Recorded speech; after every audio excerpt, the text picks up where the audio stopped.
예배를 시작하겠습니다. 다 같이 우리 신앙 고백을 합니다. 전능하사 천지를 만드신 하나님 아버지를 내가 믿사오며 그 외아들 우리 주 예수 그리스도를 믿사오니 이는 성령으로 잉태하사 동정녀 마리아에게 나시고 본디오 빌라도에게 고난을 받으사 십자가에 못 박혀 죽으시고 장사한 지 사흘 만에 죽은 자 가운데서 다시 살아나시며 하늘에 오르사 전능하신 하나님 우편에 앉아 계시다가 저리로서 산 자와 죽은 자를 심판하러 오시리라. 성령을 믿사오며 거룩한 공회와 성도가 서로 교통하는 것과 죄를 사하여 주시는 것과 몸이 다시 사는 것과 영원히 사는 것을 믿사옵나이다. 아멘. 425장입니다. 425장. 주님의 뜻을 이루소서.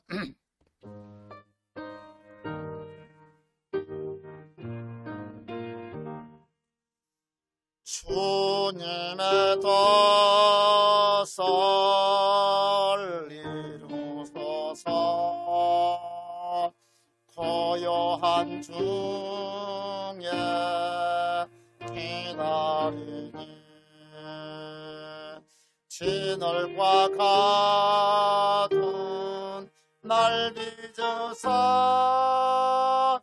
주님의 영상 만드소서.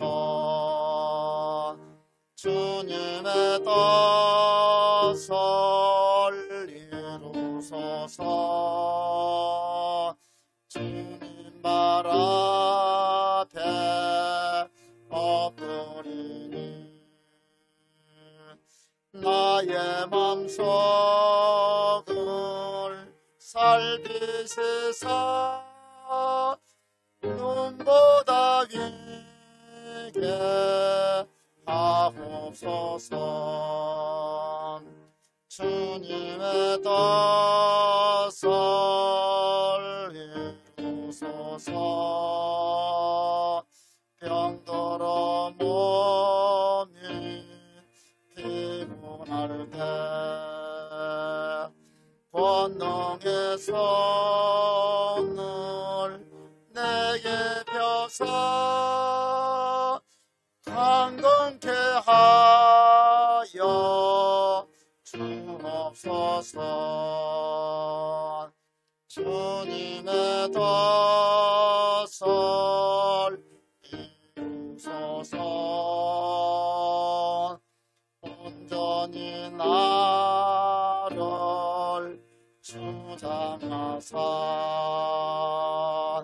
주님과 함께 동행함을 만민이 알게 하옵소서.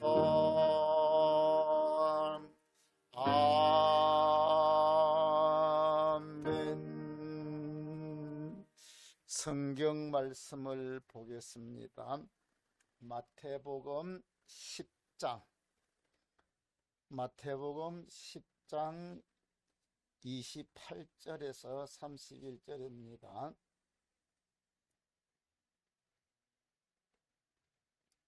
우리 다 같이 한번 읽어보겠습니다. 시작. 몸은 죽여도 영혼은 능히 죽이지 못하는 자들을 두려워하지 말고 오직 몸과 영혼을 능히 지옥에 멸하실 수 있는 이를 두려워하라. 삼새 두 마리가 한 아사리온에 팔리지 않느냐. 그러나 너희 아버지께서 허락하지 아니하시면 그 하나도 땅에 떨어지지 아니하리라. 너희에게는 머리털까지 다 세신 바 되었나니 두려워하지 말라. 너희는 많은 참새보다 귀하니라. 아멘. 공근 집사님 감사 예물 드렸습니다. 한번 기도합니다. 하나님 아버지 감사합니다. 찬양합니다. 영광 받아주시고 찬양을 받아주시옵소서. 공근 집사님 귀한 감사 예물 올려드립니다. 아버지 귀한 예물 받으시고 영육간에 하늘의 신령한 은혜와 때를 따라 돕는 은혜로 붙들어 주시고 어떤 환경 여건 가운데서도 감사하며 찬양하면서 험한 세상 주님께 믿음으로 승리하며 살게 하시고 하늘 소망 가지고 살게 하여 주시고 예수 사랑 맛보며 살게 하여 주시옵소서. 오늘 밤에도 말씀 나누려고 합니다.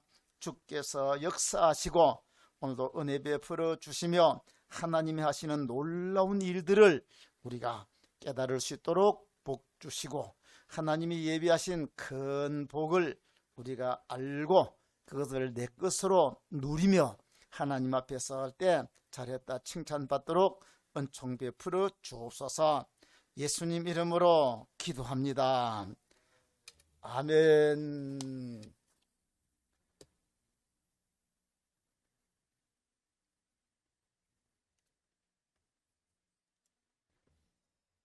자, 우리 지난 주간에는 이 하나님이 창조하신 중에서 우리 사람 창조에 대해서 말씀을 나누었습니다.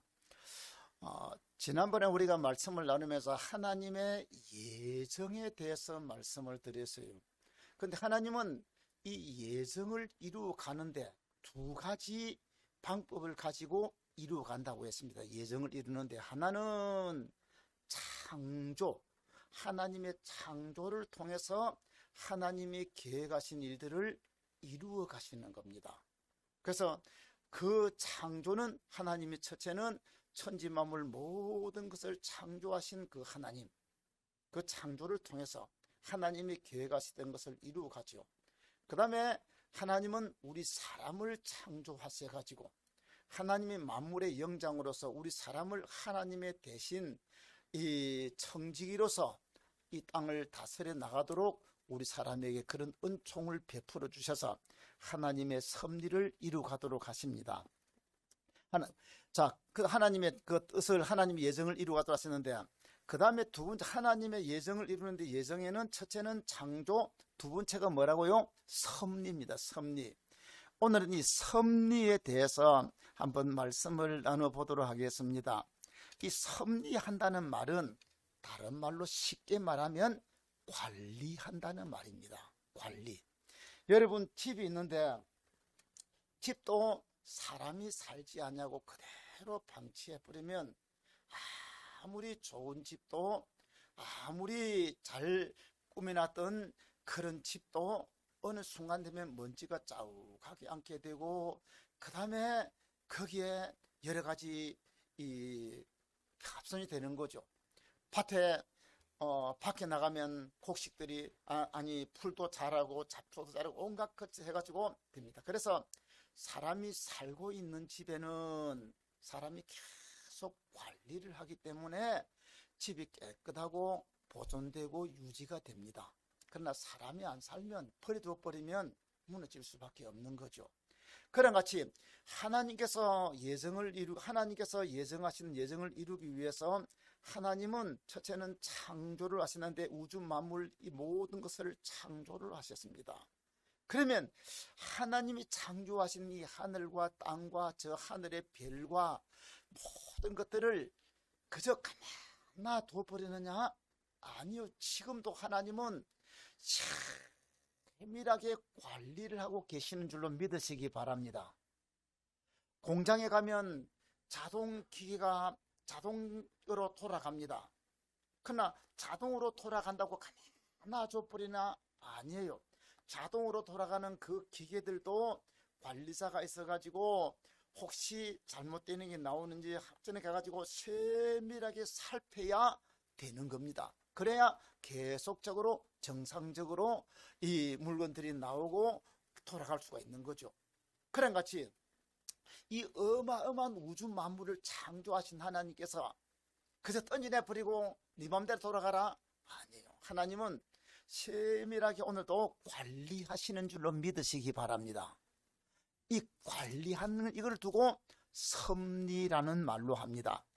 이거를 다른 말로 말하면 경륜이라는 말을 쓰기도 하고, 또 이 다른 성경 가운데서는 이 섭리라는 말을 쓰지 않지만은 하나님의 뜻대로 움직여 간다고 하고, 또 에베소서 3장 7절에 보면 하나님의 역사, 하나님이 일해 가신다고, 하나님이 관리한다는 거예요. 하나님의 경륜이라고 디모데전서 1장 4절에는 말하고 있습니다. 이 섭리라는 말을 한마디로 말하는 것 같으면 하나님께서 창조하신 모든 피조 세계를 계속적으로 보존하시며 통치하시고 관찰하시며 지도하시는 모든 신적 역사를 뜻하는 말이다. 다시 말하면 하나님이 창조하신 이 우주 만물, 우리 사람 모든 생명체 하나하나까지도 하나님께서 계속적으로 보존하시고 통치하시고 관찰하시고 지도하시는 이 신적인 역사가 바로 섭리라는 말입니다. 그래서 우리가 쉽게 이야기하고 이해하기 쉽게 하기 위해서 제가 뭐 한다고요? 관리한다는 거예요. 관리. 집을 관리하고 기계도 관리하고 여러분들이 농작물도 관리하고 다 관리할 때에 정상적으로 되어지는 거죠. 이와 같이 하나님이 우주 만물을 다 관리하는 거예요.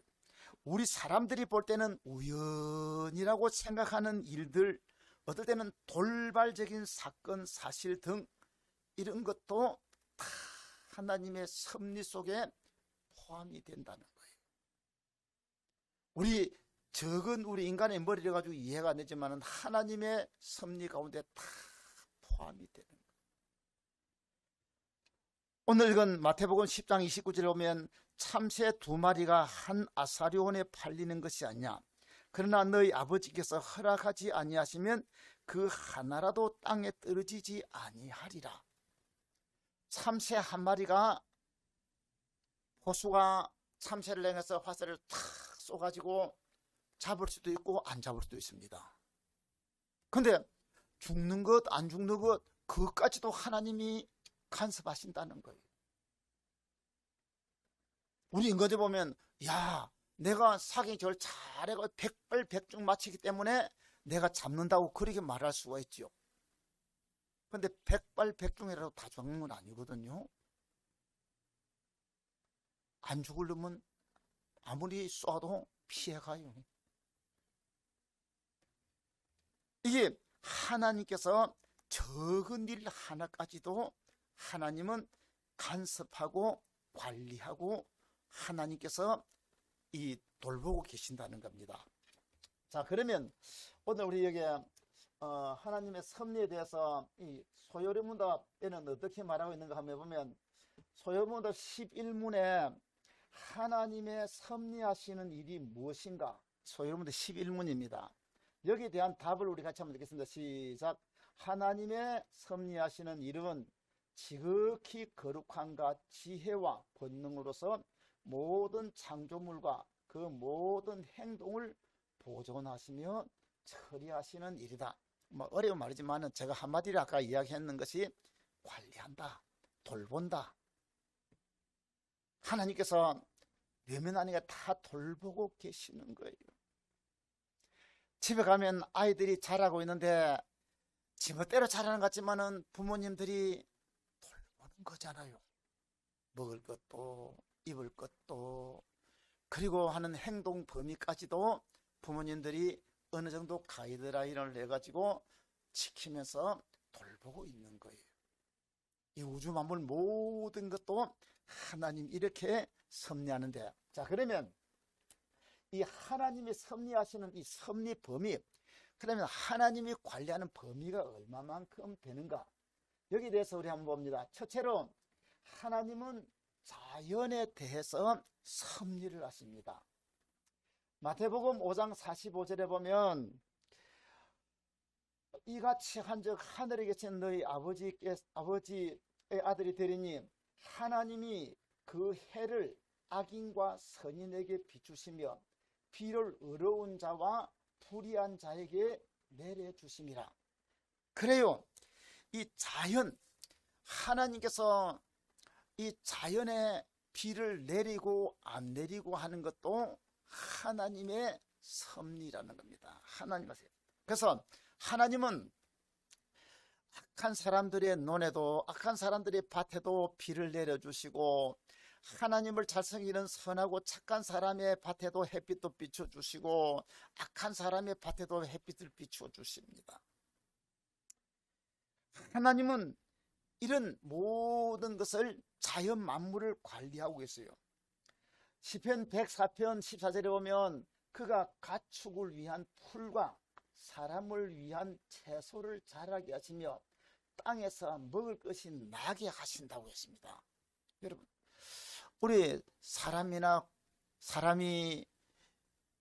채소를 먹고 그 다음에 짐승들이 풀을 뜯어 먹는데 풀이 자라게 하시고 곡식이 자라게 하시고 그 자라게 하도록 하기 위해서 비를 준비하시고, 하나님이 하신 일은 너무 놀라워요. 과학자들이 하나님이 이루어 놓으신 것을 연구하고 어떻게 하고 그 원리들을 조금씩 우리 사람들이 그래도 머리가 좋아가지고 그렇게 발견해보면서 가면 갈수록 하나님의 하신 일들이 너무 놀랍고 크신 줄로 믿으시기 바랍니다. 하나님은 이처럼 자연 만물의 모든 풀 한 폭이 나무 한 그루, 아까 마태복음 10장에 말씀한 대로 참새 한 마리가 떨어지고 안 떨어지고까지도 하나님은 조종하고 간섭하고 계신답니다. 그러면 그보다 더한 우리 사람들이야 오죽하겠습니까? 그 사람들 가운데 특별히 하나님의 택한 백성들을 구원하려고 하시는 하나님의 일들이야 얼마나 놀랍겠습니까? 그래서 우리가 이 하나님의 섭리를 알 때마다 그 섭리 가운데 내가 하나님의 예정함을 입고 구원받고 영원한 영생 얻는 그 구원받은 사람으로 하나님이 나를 택하시고 은혜 주셨다는 이거 생각하면 소름이 끼칠 정도로 하나님께 감사가 한 거죠. 너무 놀라운 이 하나님 은혜에 감사 감격밖에는 할 것이 없습니다. 자, 그 다음에 하나님은 자연 만물을 관리하는 게 아니고 하나님은 국가와 민족도 섭리하십니다. 이 세상에는 수없이 많은 나라들이 일어나고 망하고 흥망성쇠의 역사가 일어났습니다. 그 엄청나게 많은 이 한 나라가 세워지고 그 다음에 그 나라의 어떤 왕이 세워지고 하는 이 모든 것들도 하나님께서 섭리하신다는 거예요. 옛날엔 이집트라는 나라가 굉장히 강력한 나라입니다. 근데 그 강력한 나라를 하나님께서 이스라엘 백성들을 괴롭히던 그 이집트를 하나님 말씀합니다. 이제부터는 너희들이 이스라엘을 괴롭히지 못하도록 미약한 나라로 만들어버리겠다. 그래서 이집트라는 나라, 옛날은 그 세계를 제패했던 그 나라가 지금은 미약한 나라가 되어 있습니다. 하나님께서 하시는 거예요. 그래서 하나님은 높이기도 하시고 낮추기도 하시는 겁니다. 저 다니엘서 4장 25절에 보면 하나님께서 지금 내 다니엘 4장 25절에 하나님은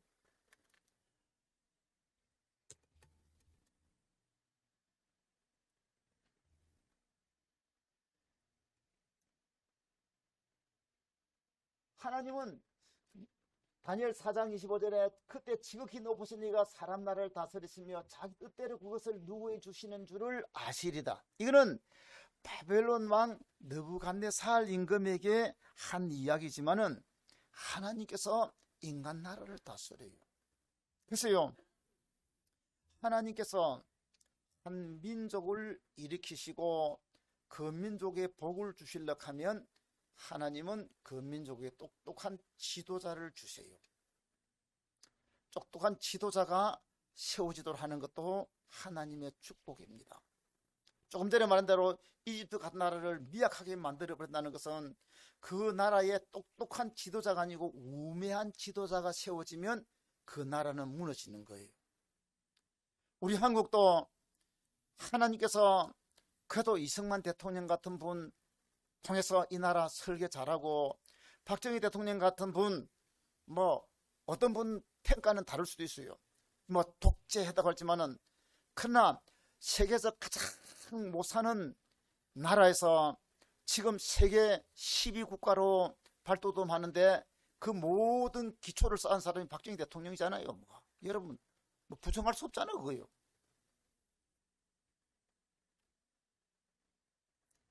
한 나라 지도자 세우는 것도 하나님이 하시는 거예요. 반면에 어리석은 지도자를 세우는 것도 하나님이 하세요. 어찌밀어 보면 이 지금 문재인 대통령, 제가 직접 말해서 죄송합니다만은 아마 이 방송도 나가겠죠. 우리나라의 엄청난 5년 동안 우리나라가 발전하고 보더라 거꾸로 후퇴한 게 얼마나 많습니까?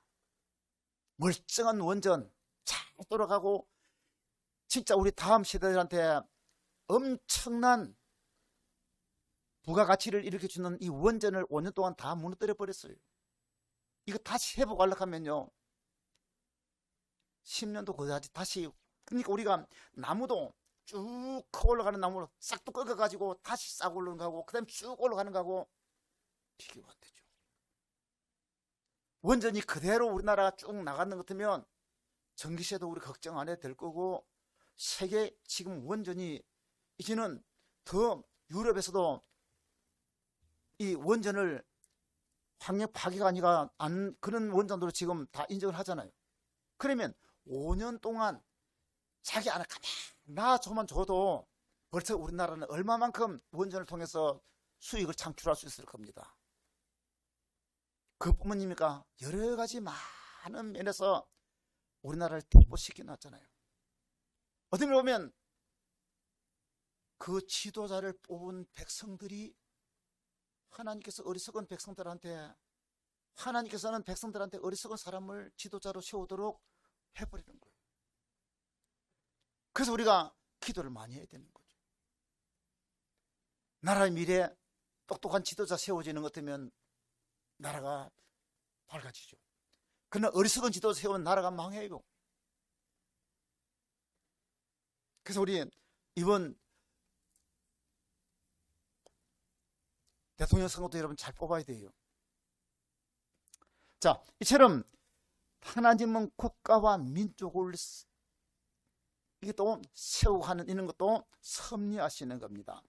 여기서 12장 23절에 보면 민족들을 커지게도 하시고 다시 멸하기도 하시며, 민족들을 널리 퍼지게도 하시고 다시 끌려가기도 하시고, 하나님께서 한 민족을 이렇게 세우가 잘 되도록 만들기도 하시고 한 민족을 무너뜨리기도 한다는 겁니다. 하나님 하시는 거예요. 우리가 아까도 제가 했지만은 이 세계 역사 가운데서 얼마나 많은 민족들이, 얼마나 많은 나라들이 막 일어섰다가 훌륭한 지도자 나와가지고 일어섰다가 무너져 버리고, 이거 계속 반복되고 있잖아요. 하나님 하시는 일이에요. 자, 그 다음에 이 섭리는, 세 번째는 하나님은 우리 모든 개개인까지도 섭리하고 계신 줄로 믿으시기 바랍니다. 사무엘상 2장 6절에 보면 여호와는 죽이기도 하시고 살리기도 하시며 스월에 내리기도 하시고 올리기도 하신다. 하나님 우리 사람을 죽이기도 하시고 살리기도 하세요. 사무엘상 2장 7절에 보면 여호와는 가난하게도 하시고 부하게도 하시고 낮추기도 하시고 높이기도 하십니다. 높아지고 낮춰지는 것 하나님이 하시는 거예요. 높아지고 교만하면 하나님이 낮춰버리는 겁니다. 그래서 이 사람 한 사람 한 사람까지도 하나님께서 세밀하게 관리하세요.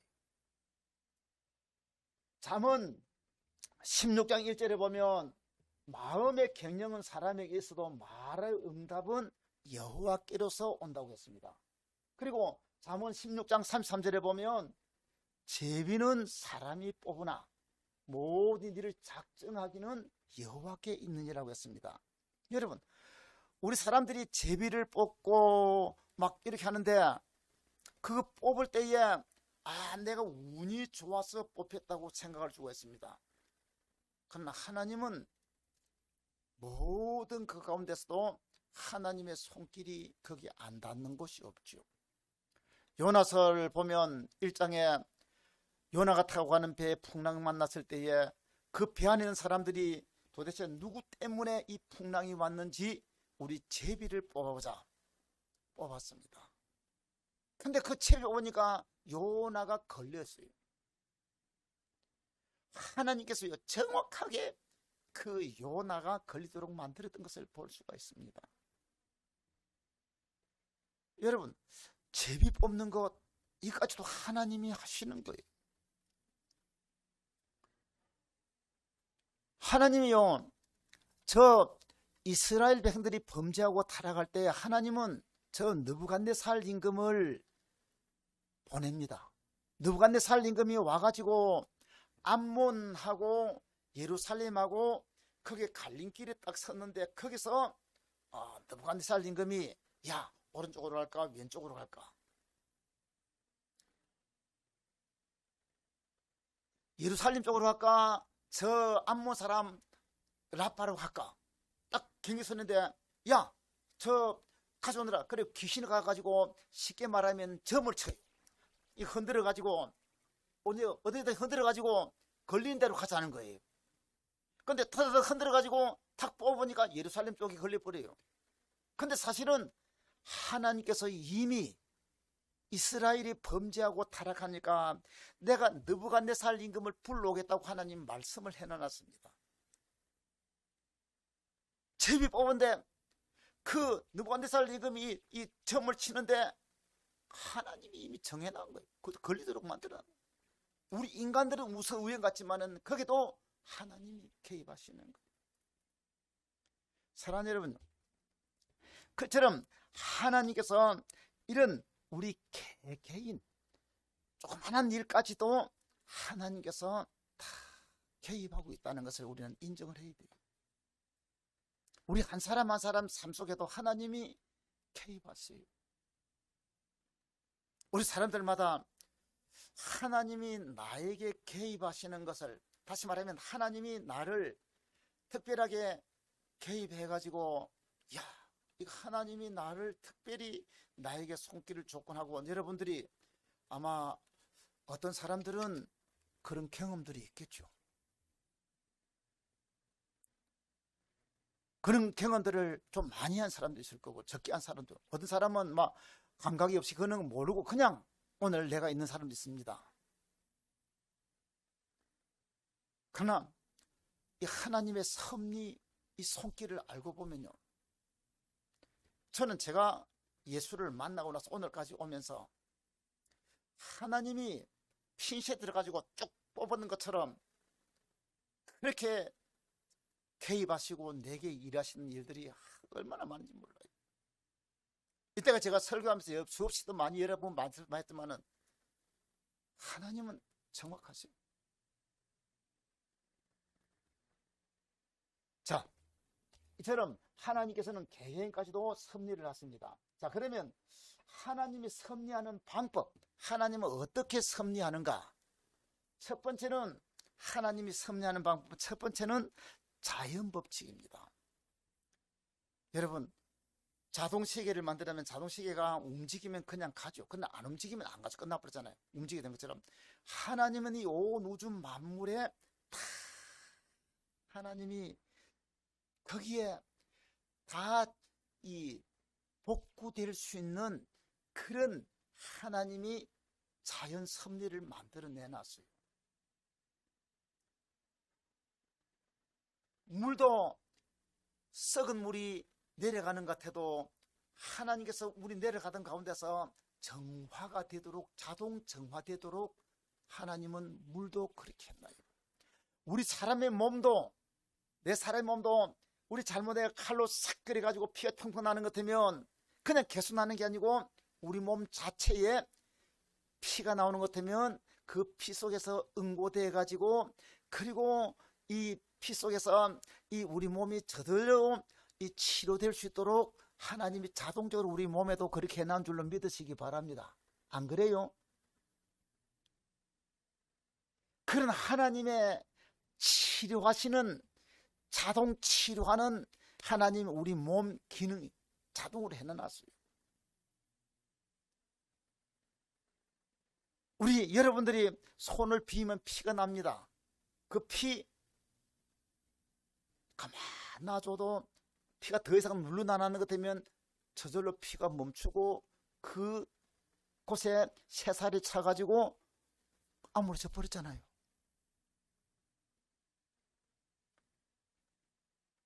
그렇습니다. 하나님 우리 사람의 몸도 그렇지만은 자연도 그래요. 우리나라 환경보호자들이 이명박 대통령이 만든 4대강 이거 만들었을 때에 막 환경 파괴하는데요. 아니요. 그 시내 강에도 와가지고 공사한다고 막 처음에는 막 그 환경에다 파가지고 공사해가 땅을 완전히 엎어뜨리는 것 같으면 그 가만 놔주면 또 놔주면 자연적으로 거기에 또 자연적으로 물이 흐르고 거기에 또 다른 고기들이 와 살고 딴 고기 살고 또 그대로 자연이 회복이 되어져요. 하나님께서 이런 자연 법칙을 가지고 해요. 나아가서 이 땅에 우리 사람들이 처음부터 안 죽고 영원 사는 것 같으면 이 땅이 얼마나 가득하겠습니까? 그래서 하나님께서 사람이 태어나는 것 같으면 세월이 가면 나이가 들고 노인이 되고 나중에 가면 병들고 나이가 많으면 한 사람 한 사람 이 땅에 또 새 사람 태어나도록 순환하도록 하나님이 해놨는 거예요.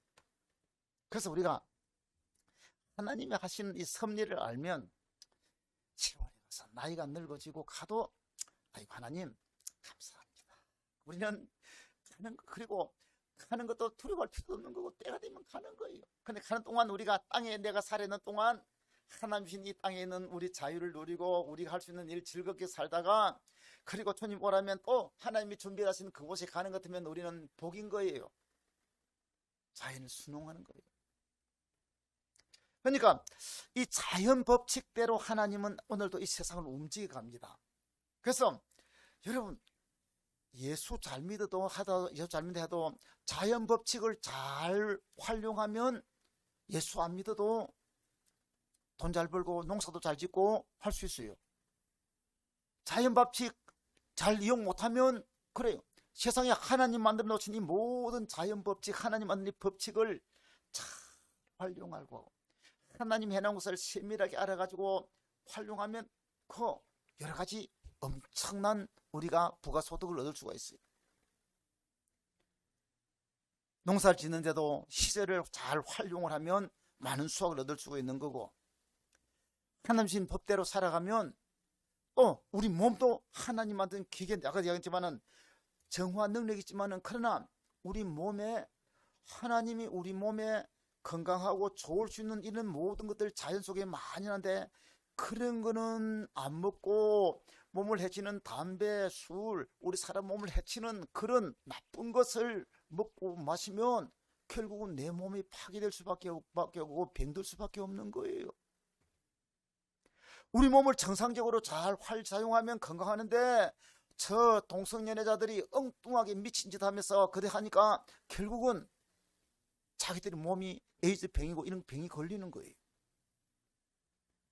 하나님 만드신 방법대로 법칙대로 살아가면 우리가 하나님 주신 축복을 누릴 수가 있는 거죠. 그래서 하나님은 오늘도 이 세상을 움직일 때 자연 법칙을 가지고 움직여요. 그래서 우리 자연 법칙을 무시하면 안 돼요. 한때 우리가 처음 막 은혜를 받고 하나님의 놀라운 능력을 처음 막 이럴 때는 막 그 초자연적인 능력만 생각하는데 아니요. 하나님께서 하시는 일을 때 두 번째는 우리 특별한 초자연 법칙이 있는데 하나님은 첫째는 하나님의 일반 자연 법칙을 가지고 하시는 거예요. 제가 여러분의 머리 얘기했지만 제가 처음 예수 믿을 때 우리 아버지가 치아맥을 이렇게 해가지고 나오는데 기도하니까 이 암덩어리가 다 녹아가지고 빠져나왔습니다. 근데 돌아가셨어요. 왜 돌아가셨는가? 영양이 안 되는 거예요. 그 시골에 있으면서 이게 입이 그러니까 음식을 못 잡수는 거잖아요. 오늘날에 같으면 병원에 가가지고 링겔이라 좀 맞고 막 이래가지고 하는 것 같으면 몸에 건강만 회복되는 것 같으면 암은 기도해가지고 나았는데 몸에 기력이 다 빠져버리니까 돌아가셔버리더라고요. 왜? 사람은 자연법칙이니까 우리가 자연법칙인데 이게 자연법칙이 이건데 우리는 먹어야 힘을 얻는 거고 영양이 공급되어야 건강이 되는 줄로 믿으시기 바랍니다. 자연법칙이에요. 자, 이처럼 하나님은 자연법칙으로 관리하고 그 다음에 두 번째는 하나님이 특별한 법칙으로 섭리하십니다. 이거를 갖고 우리가 초자연적인 방법으로 사용하시는 거죠. 하나님은 일반적으로 이 자연 법칙을 따라서 모든 것을 움직여 나가요. 보통 사람이 병이 걸리는 것 같으면 약을 사 먹고 병원에서 수술을 하고 치료받는 것이 자연의 법칙이죠. 나아가서 간혹 가다가 이 요즘 텔레비에 나는 자연인이다 하는 거기 보는 것 같으면 병원에서 사형 선고를 받아가지고 저 산에 가 살면서 약초 뿌리를 캐먹고 이거 해가지고 그래가지고 뭐 건강 회복돼가지고 산속에 살고 있는 사람들 종종 거기 많이 나오죠. 이는 뭐예요? 우리 몸이 이 하나님께서 만든 법칙대로가 아니라 이 우리가 이 도의 생활하면서 그 법칙을 어긋내 너무 과로하고 몸을 막 이리 쓰다 보니까 몸이 무너져 버리는 겁니다. 그러나 그 무너진 몸이라도 자연 속에 들어가서 자연에서 하나님이 만들어 놓으신 우리 몸에 가장 좋은 그런 영양이 맞는 그런 식물들, 그런 약초들을 먹으니까 몸이 자연 법칙에서 회복이 되는 거예요, 사실은. 하나님은 이처럼 자연 법칙을 하는데, 근데 하나님께서 이런 자연 법칙 따라 갈 수도 있지만은 하나님은 간혹 가다가 하나님의 영광을 드러내고 하나님이 자신을 보여주기 위해서 일반 이런 자연 법칙을 뛰어넘는 초자연적인 그런 하나님의 일들을 하시는 거죠. 우리 예수님이 이 땅에 오셔가지고 그런 일들을 많이 하셨죠. 38년 된 병자 안진병이 일어나 걸으라고 막 하면서 고쳐버렸습니다. 이렇게 세워서 회복시켜주셨죠. 일반 자연 법칙을 뛰어넘는 일들이죠. 왜? 하나님의 영광을 드러내고 하나님 자기를 통해서 하나님이 하시고자 하는 인류 구원을 위하고 죄된 우리를 살리기 위해서 하나님은 이런 자신의 초자연적인 이런 일들을 하나님 통해 가지고 자기 하시는 일들을 하는 거예요. 그러니까 일반 법칙대로 쭉 가다가 하나님이 어떤 계획 가운데 하나님 일하기 위해서는 하나님은 자연 법칙을 잠깐 멈추고 그 법칙을 뛰어넘는, 왜냐하면 자연 법칙을 만드신 분이기 때문에 그 자연 법칙을 마음대로 세울 수가 있는 거예요. 그래서 여호수아를 통해서는 태양이 지구가 돌아가야 되는데 이 태양하고 지구하고 몽땅 하나님 스톱시켜 버렸습니다. 오늘 우리 과학적으로 보면 이거는 상상이 안 되는 일인데 하나님 하시는 거예요.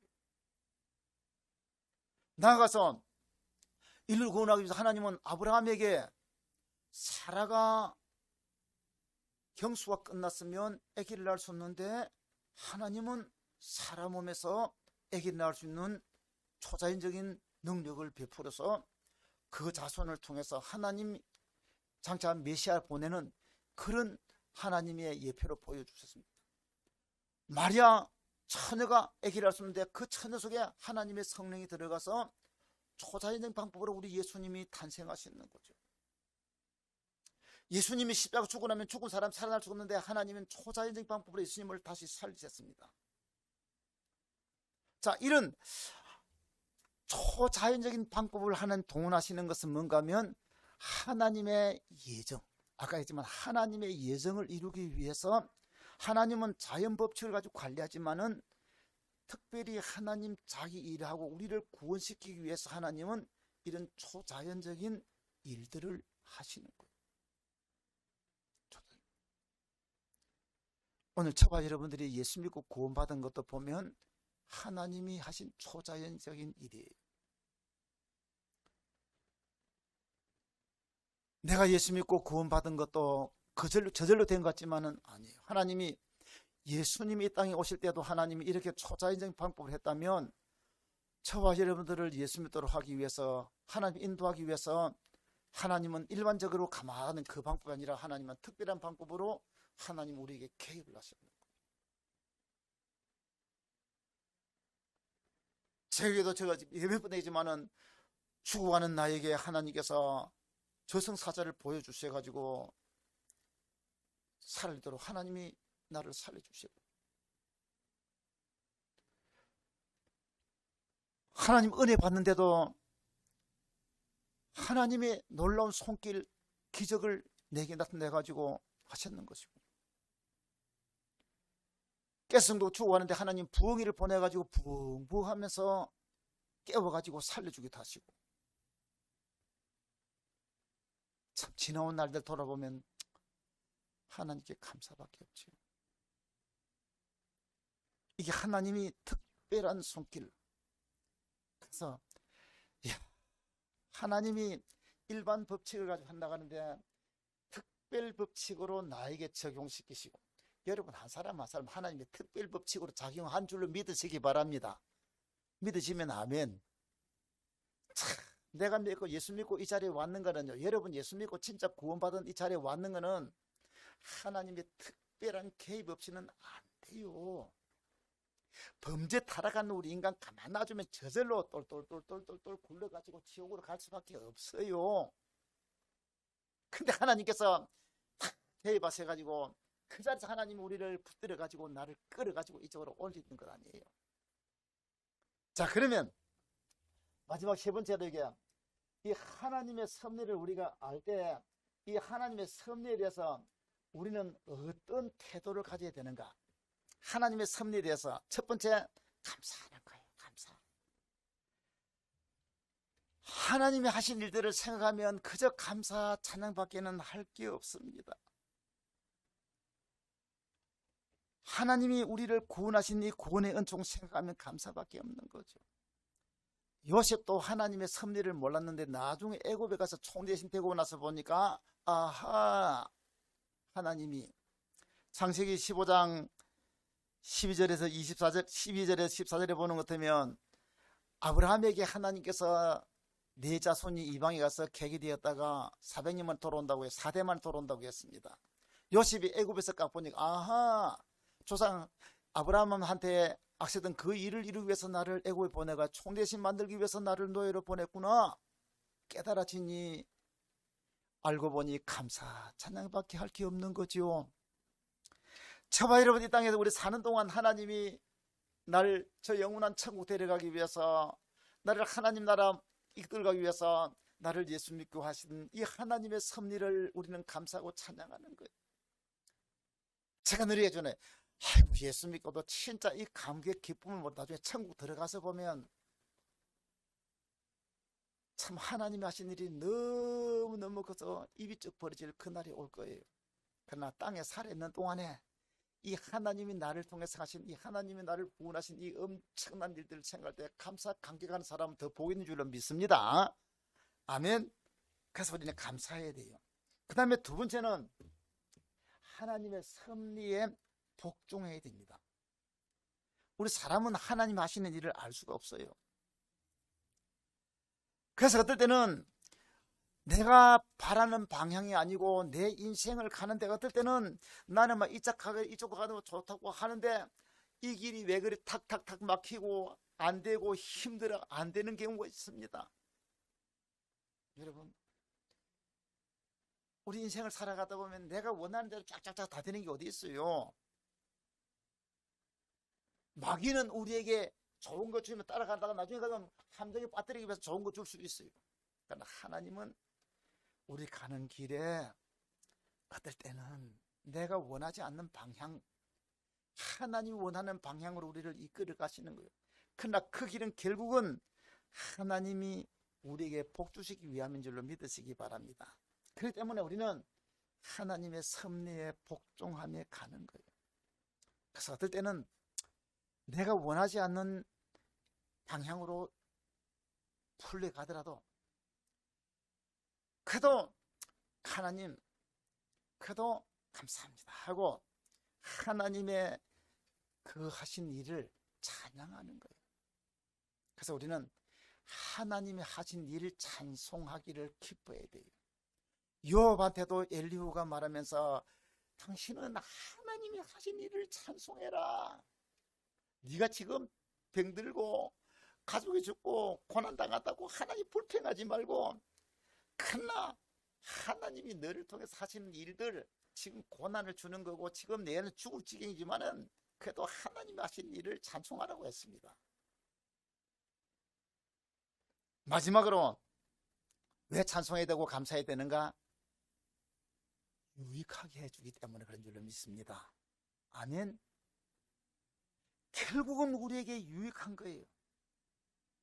내가 당하는 일이 우선 잘 되면 복인 줄 압니다. 그러나 하나님 보시기에는 그렇지 않을 수가 있는 거예요. 어떤 사람이 좋은 자가용을 샀습니다. 기분이 좋아요. 복이라고 해야 돼요. 근데 그 차 타고 가다가 만일 사고 나가지고 그 가족들이 다 죽었다면 그 차가 복이에요, 저주예요?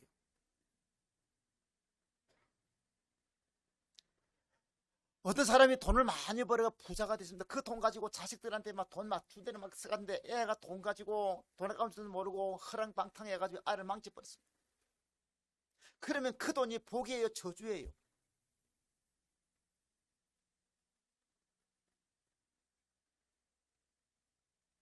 그래요. 돈이 우선은 내게 좋아 보이지만 그 돈 때문에 자식이 망했다면 그 돈은 차라리 없었는 게 자식한테는 더 죽을 수 있는 거죠. 전에 제가 한번 글을 읽었는데 어떤 학교 이사장님입니다. 그러니까 돈이 많지요. 근데 아들이 똑똑하고 초등학교도 공부도 잘하고 중학교도 공부도 잘해요. 근데 이 아이가 이제 대학 들어갈 때 난 대학 들어갔는데 대학 들어가서 이 애가 자기 아버지가 학교 이사장이고 돈이 많으니까 이 애가 공부를 안 하는 거예요. 그 돈 가지고 허랑방탕해가지고 완전히 이 애가 다 폐위돼 버렸어요. 근데 그 아버지가 뭐라 했냐? 차라리 가난하다면 그 애가 어릴 때부터 공부 잘하고 똑똑해가 바르게 살 건데 대학 되니까 자기 아버지 대학 들어가 보니까 보통 사람은 막 어디 취직하려고 어디 잘 되려고 하는데 뭐 돈 벌 필요가 뭐 자기 아버지 못난 지금 다 있으니까 공부할 필요 없는 노릇하고 그러니까 얘가 폐인대 타락해가지고 나중에 자기 아버지가 통곡하는 게 차라리 돈 때문에 내 자식 망쳤다고 그럴 수 있는 거예요. 여러분, 우리가 이 땅에 살아가면서 우선 내게 우선 좋은 것 같지만은 이게 아이들한테는 사탕이 좋다고 자꾸만 사탕 많이 먹고 나중에 이빨 다 상하고 나면 결국 그 사탕이 애를 이빨을 망치는 거예요. 그래서 하나님은 우리에게 사탕만 주는 게 아니에요. 원래는 우리에게 쓴나물을 먹으라는 쓴나물. 처음 여러분들이 살아가는데 하나님은 우리에게 쓴나물도 막 먹어요. 그러니까 여러분요, 우리 인생 살아가다가 쓴나물 한 번씩 먹을 때 도리 하나님께 감사하기를 바랍니다. 잘 나가다가 힘들고 어려운 일이 닥치고 막 진짜 막 절망 어려움까지 그런 때 하나님 앞에 우리가 쓴나물 먹이는 거예요. 저도 이때까지 살아오면서 쓴나물 많이 먹었습니다. 지금도 계속이지만 하나님이 막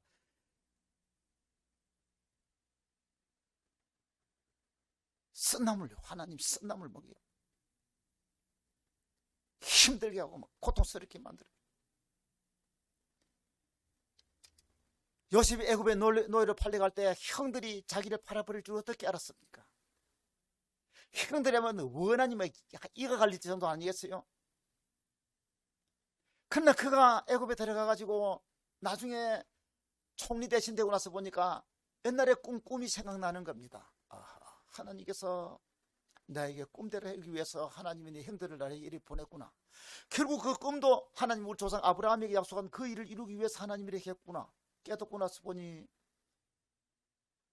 불행이라고 생각했던 것이 도리 하나님께서 자기를 연단시키시고 크게 쓰기 위해서 하나님 훈련시킨 과정이들이라는 거예요. 오늘 저와 여러분들 우리 주님 따라가다가 어떨 때는 쓴나물 먹이 우리가 힘들고 실패하고 막 어떨 때는 뭐 좌절하고 낙심되는 이 자리에 집어넣어 버렸을 때에 그때는 고통스럽지만은 이 고통 속에 도리어 하나님 앞에 감사하고 하나님 뜻을 기억하고 또다시 믿음으로 일어서고 하나님 바라보고 한 걸음 한 걸음 나아가는 가운데 하나님이 그 어려운 시련 가운데서 나중에 세워놓았을 때는 보면 야 그때 하나님 내게 쓴나물 잘 먹이겠습니다. 아이고 그때는 참 힘들고 고통스러웠는데 그래도 하나님이 도리어 나에게 유익하게 하셨네요 하고 우리가 찬양하게 될 줄로 믿습니다. 왜? 하나님은 고난을 바꾸어서 축복으로 바꾸어 주시기 때문에 그렇습니다. 로마서 8장 28절 이거는 제가 늘 한평생 제 신조의 제 말씀. 하나님을 사랑하는 자 곧 그 뜻대로 부르심을 입은 자들에게는 모든 것이 합력하여 선을 이루느니라. 예수 따라가다가 손해를 봐도 유익하고 예수 따라가다 욕을 먹어도 유익하고 심지어 아직까지는 저는 그렇지는 못했지만은 예수 따라가다가 죽는다 하더라도 복이 될 줄 알았습니다. 하나님께서 우리가 믿음으로 살다 보면요 어떤 일 만날지도 몰라요. 그러나 분명한 것은 하나님은 나에게 유익하게 하신다는 거예요. 여러분요 바울 사도 그렇게 신나게 막 복음 전하다가 마지막에 로마 감옥에 갇혀서 목이 잘려서 죽었습니다. 세상적으로 보면 불행이죠. 그러나 사실은 하나님께서 바울에게 너 한평생 동안 실컷 일했는데 그랬는데 너한테 막 최고 좋은 상급을 주고 싶다는 거예요. 그 최고 좋은 영광의 상급이 뭐예요? 순교자에게 씌워주는 상급이에요. 그래서 하나님께서 바울에게 인간적으로 보면 순교라는 것이 고통스럽고 참 수치스럽지만은 하나님 나라에서 가장 큰 영광을 씌워주기 위해서 하나님은 마지막 순교하도록 하나님 하시는 거잖아요.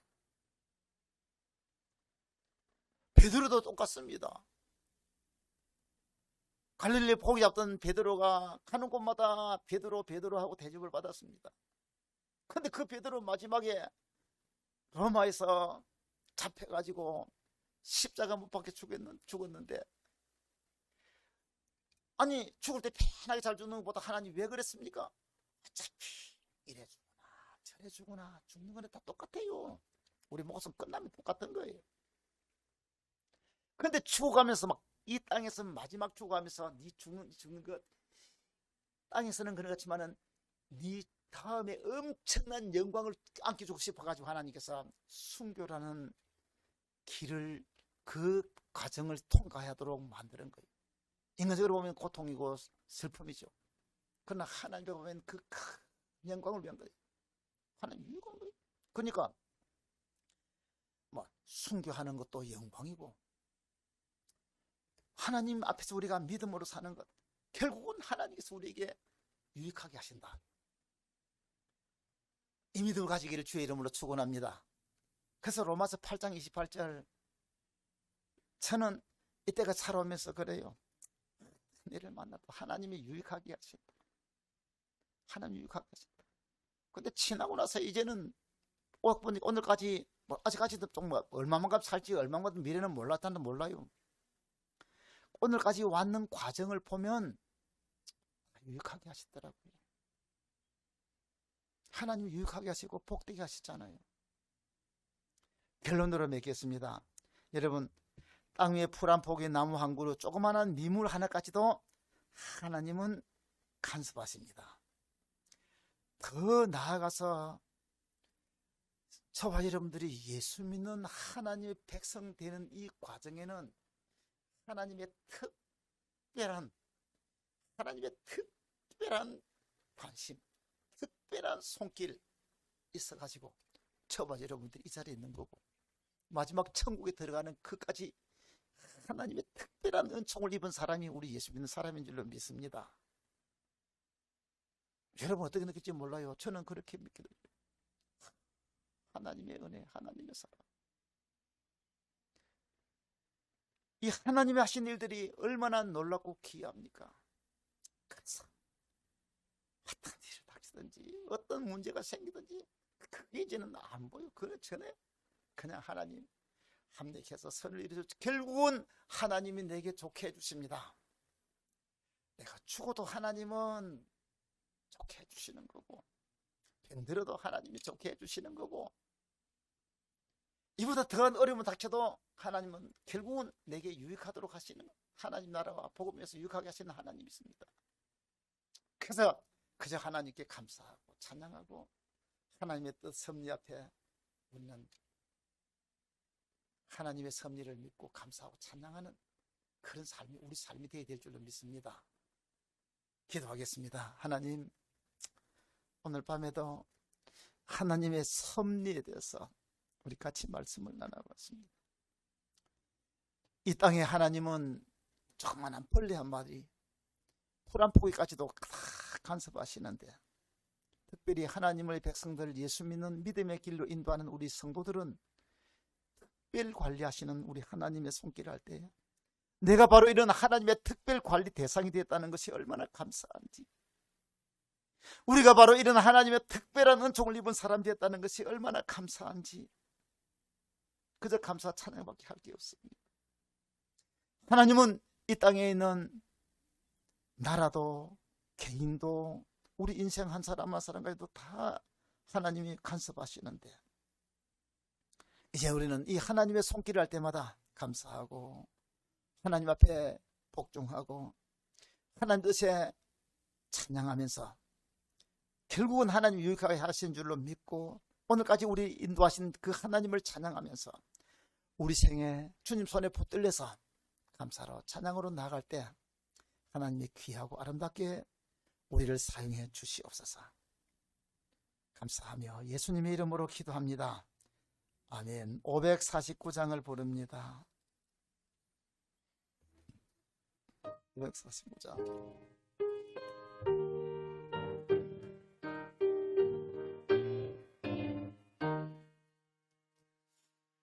내 주여 어떻게 행하시옵소서. 근심 중에도 낙심케 마소서. 이 세상 나간 주 인도하시고 날 주관하셔서 뜻대로 하소서. 내 주여 뜻대로 행하시옵소서. 근심 중에도 낙심케 마소서.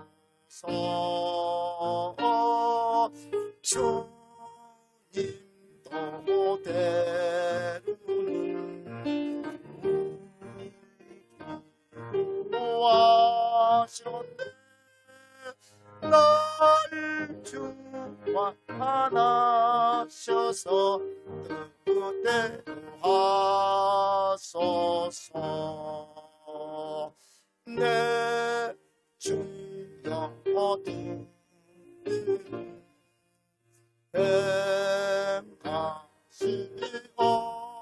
행하시옵소서.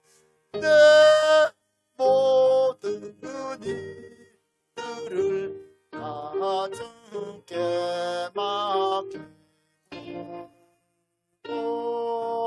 저 천성 향하여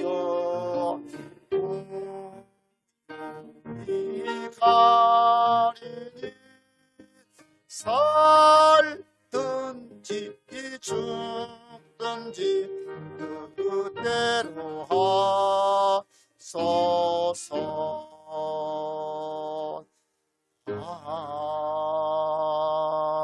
아멘.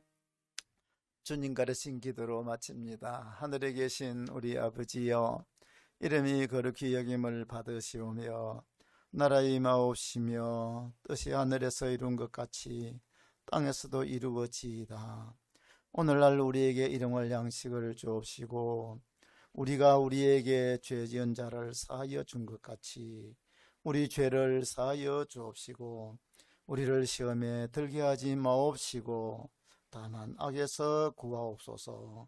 대개 나라와 권세와 영광이 아버지께 영원히 싸움나이다. 아멘. 하나님 감사합니다. 찬양합니다.